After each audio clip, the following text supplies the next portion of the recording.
काबऱ्या खडक धरण ग्राउंटिंग कामात भ्रष्टाचाराचा पाझर. खासदार डॉक्टर गोवाल पाडवींनी दुचाकीवरून केली कामाची पाहणी. 1 कोटींच्या देयकाबाबत संशय असतानाही गुणवत्तेची चौकशी मागणी.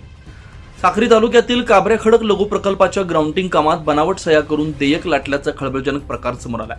या भ्रष्टाचाराविरोधात नंदुरबार लोकसभा खासदार डॉक्टर गोवाल पाडवी यांनी आक्रमक पवित्रा घेतलाय. विशेष म्हणजे दुर्गम भागातील या कामाची सत्यता पडताळण्यासाठी खासदार पाडवी यांनी स्वतः दुचाकीवरून प्रवास करत प्रकल्प स्थळाची पाहणी केली. जलविज्ञान विभाग नाशिकच्या पत्रातील संशयानुसार ठेकेदार प्रवीण एकनाथ अडावत यांनी केलेल्या कामाचं देयक काढताना चक्क बनावट स्वाक्षरीचा आधार घेतल्याचा ठपका असूनही अद्याप IPC 463 468 सारख्या कलमांखाली ठोस कारवाई झालेली नाही. सुमारे 1 कोटी रुपयांपर्यंतच्या देयकांबाबत संशय असतानाही कोणती स्वतंत्र गुणवत्ता तपासणी किंवा दोषी अधिकाऱ्यांवर शिस्तभंगाची कारवाई न झाल्यानं धरणाच्या सुरक्षिततेवर गंभीर प्रश्नचिन्ह निर्माण झाले.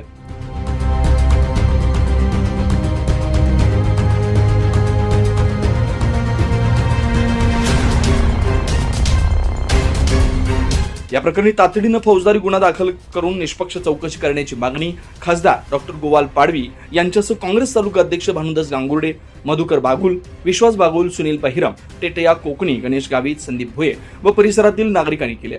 प्रशासनानं याकडे दुर्लक्ष केल्यास जनतेच्या सुरक्षेसाठी तीव्र आंदोलन छेडण्याचा इशारा यावेळी देण्यात आला. साक्री तालुक्यामध्ये अनेक ग्रामस्थांनी तक्रारी केली होती की काबऱ्या खडक धरणाचं पाणी करून घ्यायला पाहिजे. त्यामुळे मी एक लोकप्रतिनिधी म्हणून आणि एक संसदीय सदस्य म्हणून आज जसं तुम्ही पाहत असाल स्पॉटवर आलो आहे. काबऱ्या खडक धरणाच्या इथे आलो आहे. तुम्हाला एक विषय सांगू इच्छितो की अनेक ग्रामस्थांनी तक्रारी केली आहे की हे पूर्ण होत नाही आहे आणि हे पूर्ण न झाल्यामुळे अनेक गावांना, अनेक ग्रामस्थांना फार पाणीचा त्रास होतो आहे. इतका पाऊस पडल्यानंतरही इथे पाणीचा स्रोत कमी आहे आणि शेतकऱ्यांना ते पाणी भेटत नाही.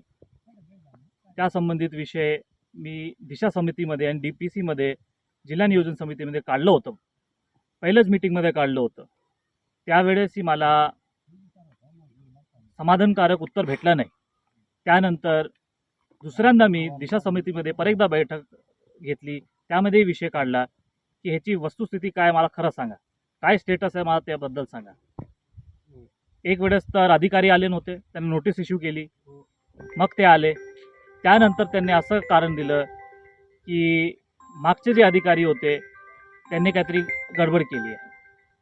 पण आम्ही ते तपास केल्यानंतर, त्याचे पुरावे डॉक्युमेंट्स आणल्यानंतर अशी माहिती भेटली की त्याच्यामध्ये भ्रष्टाचार झाला होता. काय सिमेंटचे बॅग वापरले गेले होते, त्याच्यावरती खोटी सिग्नेचर केली गेली आहे आणि त्या व्यक्तीने, मागचे जे इंजिनियर होते त्यांनी तक्रारसुद्धा दिली आहे, कंप्लेंटसुद्धा दाखल केली आहे, पण त्याच्यावरही काही दखल घेतलं गेलं नाही. असं असताना मला एक लोकप्रतिनिधी म्हणून असं वाटतं की निश्चितपणे हे काबऱ्या खडक धरणावर मोठा भ्रष्टाचार झाला आहे आणि निश्चितपणे याच्यामध्ये संबंधित अधिकारी किंवा लोकप्रतिनिधीसुद्धा असेल याच्यामध्ये, असं मला शंका येते आहे.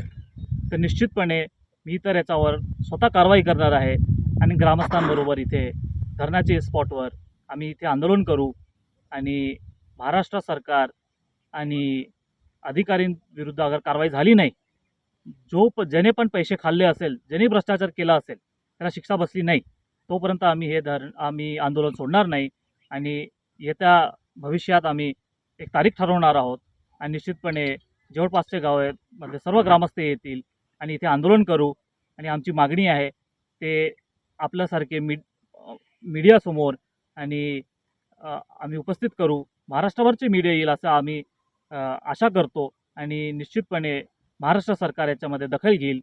पण मी एक लोकप्रतिनिधी म्हणून एवढंही सांगू इच्छितो की भले राज्य सरकारचे विषय असला तरी केंद्र सरकारमधून, पंतप्रधान कृषी सिंचाई योजनांमधून मी स्वतः पाठपुरावा करतो आहे आणि त्याच्यामधून परवानगी भेटली महाराष्ट्र सरकारकडून तर केंद्राचे निधी उपलब्ध करून हे काम पूर्ण करण्यासाठी मी स्वतः प्रयत्नशील राहील. पण नाही झालंच तर निश्चितपणे महाराष्ट्र सरकारला करावं लागेल. 7 वर्ष झाले आहे आणि इकडं माझ्या साक्री तालुक्यामध्ये आणि माझ्या नंदुरबार लोकसभा मतदारसंघामध्ये माझ्या शेतकरी बांधवांना न्याय मिळाला पाहिजे, यासाठी मी आपल्या माध्यमातून मीडियाच्या माध्यमातून विनंती करतोय. आमच्या तक्रारीवरून आदरणीय खासदार गोवाल पाडवी साहेब या ठिकाणी उपस्थित झाले. त्यांना मी या ठिकाणी सूचित करू इच्छितो की गेल्या 10 वर्षापासून या धरणाचं काम प्रलंबित आहे. कुठल्याही प्रकारचं काम झालेलं नाही, अपूर्ण काम आहे. आणि यामुळे माझा हा जो आमचा परिसर आहे तो सगळा आदिवासी परिसर आहे. आणि या आदिवासी परिसर 10 वर्ष म्हणजे 10 पिढ्या मागे गेलं असं समजलं तरी काही हरकत नाही. इतकी भयान परिस्थिती या धरणाच्या दुरवस्थेमुळे झालेली आहे.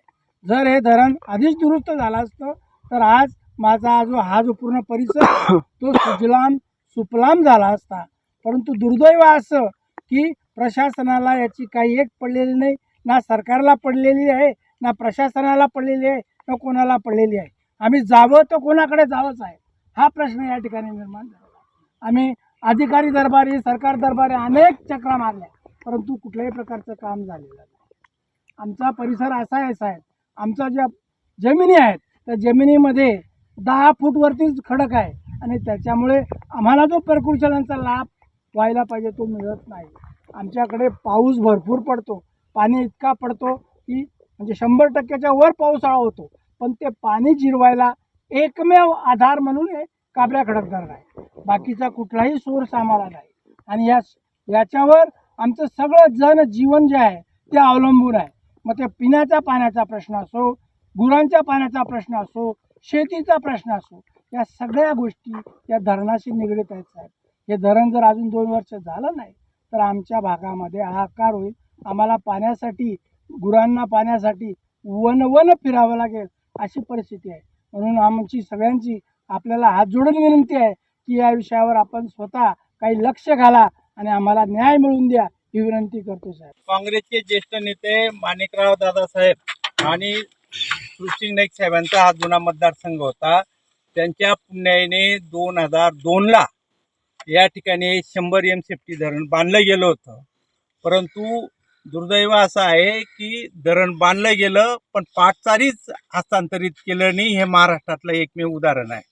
आणि 7 वर्षापासून हे वेस्टेवर प्रशासनानेच तोडून टाकले असल्यामुळे या परिसराचं रब्बी पिकाचंही मोठ्या प्रमाणात नुकसान आहे. त्याचप्रमाणे या परिसराच्या लोकांना टंचाईच्या पाण्याच्या विहिरींचाही याच ठिकाणी स्रोत आहे. त्याच्यामुळे या सगळ्या परिसराच्या या ठिकाणी प्रमुख कार्यकर्त्यांची मागणी आहे की कोणत्याही परिस्थितीत हे वेस्टीवेअरचं पाणी या ठिकाणी यावर्षी अडवलं पाहिजे. आणि सन्माननीय खासदार पाडवी साहेबांनी सगळ्या कार्यकर्त्यांना सूचित केलं आहे की प्रशासनाने दखल घेतली नाही तर या ठिकाणी खासदार साहेबांच्या नेतृत्वाखाली या ठिकाणी जल आंदोलन करणार आहोत. आणि प्रशासनाच्या सगळ्या अधिकाऱ्यांनी या ठिकाणी प्रत्यक्ष काम सुरू केल्याशिवाय खासदार साहेब इथून उठणार नाही आहेत. याची नोंद प्रशासनाने घेण्यात यावी. 24 लाईव्ह महाराष्ट्र न्यूजसाठी रतनलाल सोनवणे, साक्री.